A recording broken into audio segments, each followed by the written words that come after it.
To your point, I totally agree. This is the first time we're seeing those other things when like getting your phone back and the social media aspect of it and the family and friends and being back in the hometown are really affecting.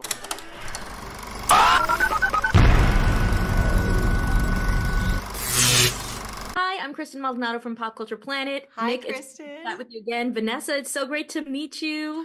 How are you guys doing? We're good. How Really are you? good.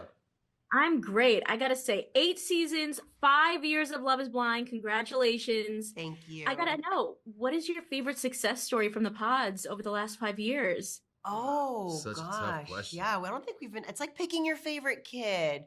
You I can't know, do it's that. So many great So love many great stories. love stories. 13 marriages, in 7 seasons. So I mean, it's hard to pick just one. Yeah, I think I don't. I'll always go back to the first season. Barnett was like my guy, and like he and Amber still going strong and expecting a little one any day now. It's like Yeah. that they'll always have a soft spot in my heart. But it's hard to pick just one. There's so many great stories. What's interesting, I feel like, is this season, I feel like we're seeing a lot of outside interference for our couples, which I don't think we've seen really before, between TikTok videos, friends and family opinions, people worried about social media. I was wondering what your take is on that and how you feel it impacts the show. Well, that's one of the factors that, they talk about at the very beginning, finding love for who you are. And that means detaching from social media, family and friends.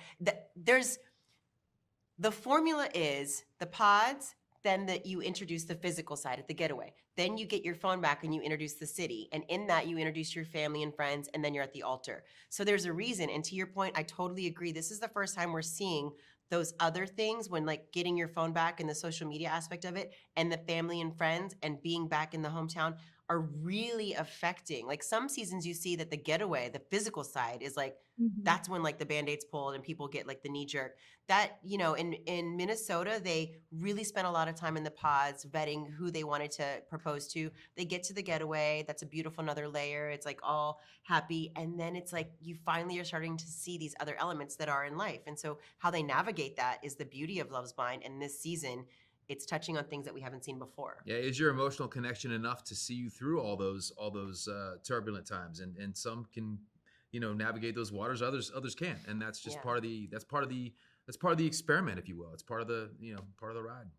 And I think going off of that, something that we've seen is just fans becoming so much more invested in this world, digging into everything. And I feel like you guys might have a unique perspective, being a couple in the spotlight. Do you have any advice for how the contestants deal with those things kind of after the fact? Well, we always say at the beginning, definitely be vulnerable and don't leave anything off the table. Like be honest with your spouse, because if it doesn't come out in the pods, it will come out later on, or it will come out when the world sees your relationship. But we try and caution them against. I mean, there's no way for anyone to know what's coming once the show airs, and the pressure from the public, the comments, the trolling, all the things that happen in our modern world these days. It's impossible to prepare anyone for that. What we try and just tell them is you got to just look to each other, live your reality. That's all just noise. What truly matters is the two of you and what you've established. And if even if you don't get married, I mean, try to ignore the noise. You gotta stay true to yourself.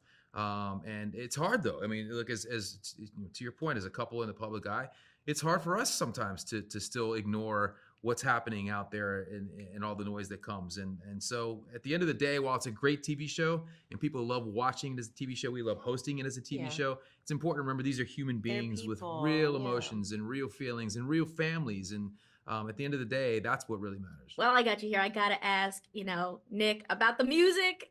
Yeah. I know that you've dropped some new tracks just in time for Valentine's Day, reuniting with 90 Degrees. What made now the right time to return to that?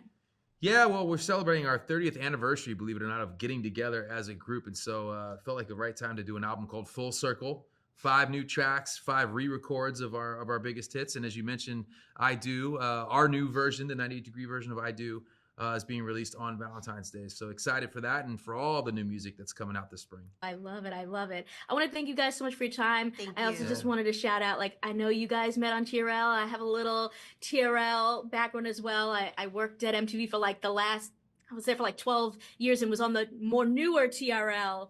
And so I was like, like, this was That's awesome. I connection. love a TRL throwback. We were at dinner last night and this guy's like, I grew up watching you guys and I've been a fan since I was a kid. And we're like, damn, we're old. It always brings you back, though. The music, Yes. yeah, the community. Yes. I love it. I love it. Well, thank you guys so much. Thank you. Congratulations. I think Thank people you. are going to be addicted to this season like they are every season. So thank you for your time. Oh, thanks so much. Consider subscribing if you like this video and get even more entertainment news at popcultureplanet.net. See ya.